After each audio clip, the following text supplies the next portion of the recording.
देश के गृह मंत्री अमित शाह उन्होंने एक इंटरव्यू दिया और उस इंटरव्यू में जो सबसे बड़ा सवाल था वो ये था कि क्या बिहार के मुख्यमंत्री चुनाव के बाद नीतीश कुमार ही रहेंगे और विधानसभा चुनाव में सीएम का चेहरा कौन होगा। इस पर जो गृह मंत्री ने बयान दिया वो सुनकर ऐसा लग रहा है जैसे बिहार का हाल कहीं महाराष्ट्र जैसा ना हो जाए। अब सवाल ये उठता है कि क्या नीतीश कुमार इतने मजबूर है, क्या नीतीश कुमार भारतीय जनता पार्टी के सामने घुटने टेक दिए।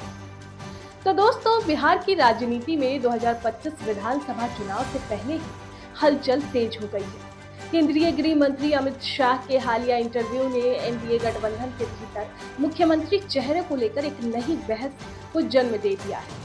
अमित शाह के बयान समय बताएगा बिहार का अगला मुख्यमंत्री कौन होगा ने न सिर्फ राजनीतिक गलियारों में सनसनी फैला दी है, बल्कि जेडीयू के आत्मविश्वास को भी चुनौती दी है।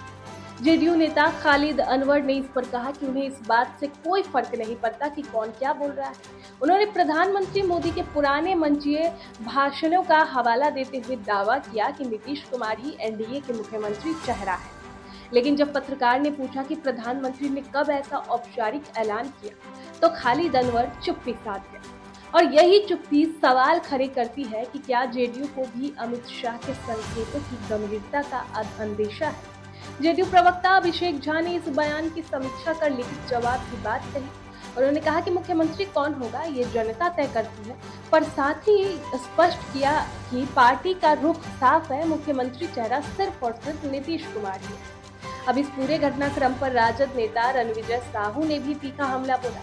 उन्होंने जेडीयू को बीजेपी के जाल में फंसा हुआ बताया और दावा किया कि चुनाव के बाद बीजेपी खुद नीतीश कुमार को छोड़ देगी। साहू ने यहां तक कह दिया कि जेडीयू का सफाया तय है और नीतीश का अब एक्सपायरी दावा है। अमित शाह ने अपने इंटरव्यू में साफ कहा कि चुनाव नीतीश कुमार के नेतृत्व में लड़ा जाएगा, लेकिन साथ ही जोर दिया सीएम कौन होगा ये समय तय करेगा। इस रणनीतिक अस्पष्टता को विश्लेषक बीजेपी की राजनीतिक चाल भी कहते हैं, जिससे कि गठबंधन को बांध भी रखा जाए और विकल्प खुले भी हो। लेकिन नीतीश कुमार दोस्तों बिहार की राजनीति के बहुत अनुभवी और चतुर खिलाड़ी माने जाते हैं। पिछले 2 दशकों में उन्होंने कई बार पाला बदला है, कभी बीजेपी के साथ तो कभी आरजेडी के और कांग्रेस के साथ। वो हमेशा मौके की देख कर फैसला लेते हैं और खुद को सत्ता में बनाए रखने का रास्ता ढूंढ ही लेते हैं। ऐसे में अब सवाल ये भी है, क्या उनके पास कोई और भी प्लान है? यानी अगर हालात बदले तो वो फिर से गठबंधन बदल सकते हैं या नया रास्ता चुन सकते हैं। बिहार एनडीए में मुख्यमंत्री चेहरे को लेकर जारी भ्रम न सिर्फ राजनीतिक साझेदारों के बीच विश्वास की परीक्षा है, बल्कि आने वाले चुनाव में जनता की राय पर भी असर डाल सकता है। क्या ये बीजेपी का रणनीतिक चुप्पी है या नीतीश कुमार की भूमिका सीमित होने के संकेत? ये साफ है कि 2025 में बिहार का चुनाव सिर्फ सीटों का नहीं, नेतृत्व और भरोसे पर भी टेस्ट होगा। तो आने वाला समय बताएगा कि नीतीश कुमार फिर से कोई नया दांव खेलते हैं या इस बार इतिहास खुद को नहीं दोहराएगा।